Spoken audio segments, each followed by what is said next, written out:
Would you dare to drive down a road from which no one has ever returned? Diego's weary eyes stared back at him from the rearview mirror. Weeks of sleepless nights since his daughter Sophia was born had left their mark.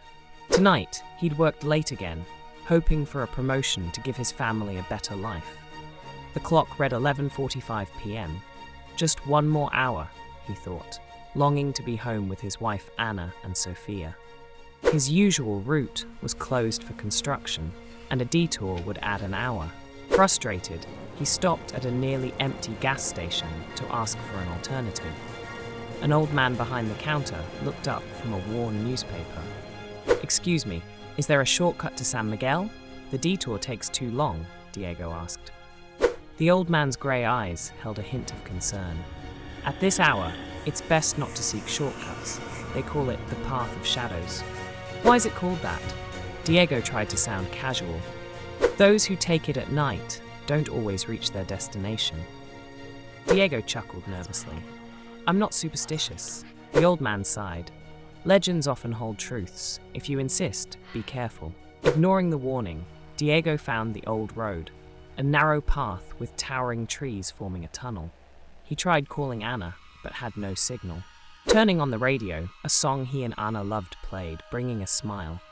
But soon, static swallowed the music. He noticed a sign with an arrow pointing backward, and another reading, "Do not continue." A chill ran down his spine. Shrugging off unease, he drove on. Fog thickened and shadows cast eerie shapes. Suddenly, he glimpsed a figure at the roadside. He braked hard, but no one was there. Heart pounding, he whispered, "Just tired." His headlights then illuminated a woman in a white dress standing ahead, hair obscuring her face. She reminded him of Anna on their wedding day. He stopped abruptly, calling out, "Are you okay?" She didn't respond. Compelled by concern, he stepped out. "Miss, you need help?" As he approached, she lifted her head, dark, empty eyes, and a chilling "You shouldn't have come," she whispered before vanishing into the fog. Panic surged through him. Diego raced back to his car, locking the doors. The engine wouldn't start. The radio blared static and a voice whispered, "Diego, Diego." Shadows outside moved closer. "This isn't real," he told himself, hands trembling.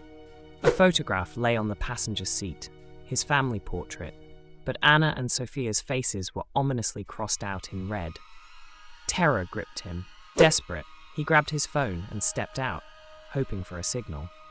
The fog swirled around him, thickening.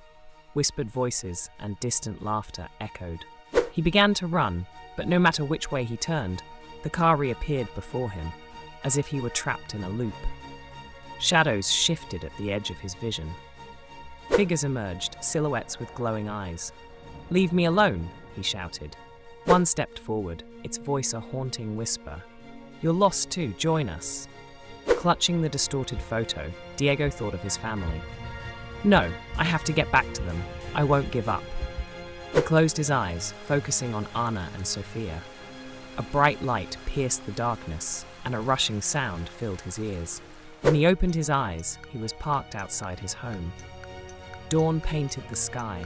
Shaken, he checked the clock. 6 a.m. Had it all been a nightmare? The front door opened. Anna hurried out, relief and worry on her face. "Diego, where were you? You didn't come home last night." He stared at her, words catching in his throat. "I got lost. I'm sorry." She embraced him tightly. "I'm just glad you're safe." Later, while helping prepare for Sophia's birthday celebration, he went to his car to get the gift he'd bought.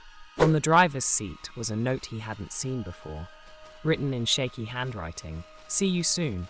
The path of shadows never forgets." A chill ran through him. He looked around.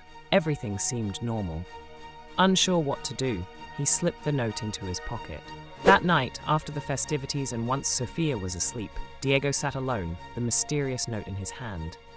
The TV murmured softly in the background. Suddenly, the screen flickered. The image distorted, and for an instant, the woman in the white dress gazed back at him. A whisper echoed, "You're still on the path." Heart pounding, Diego turned off the TV.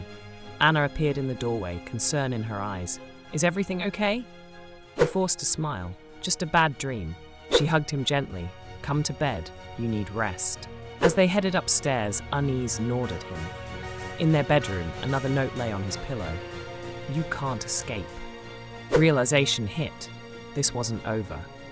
The path wasn't just a road, but a lingering darkness that had followed him home. He looked at Anna, uncertainty gripping him. Are you sure you're okay? She asked softly. He nodded, but inside, he knew the nightmare was far from over.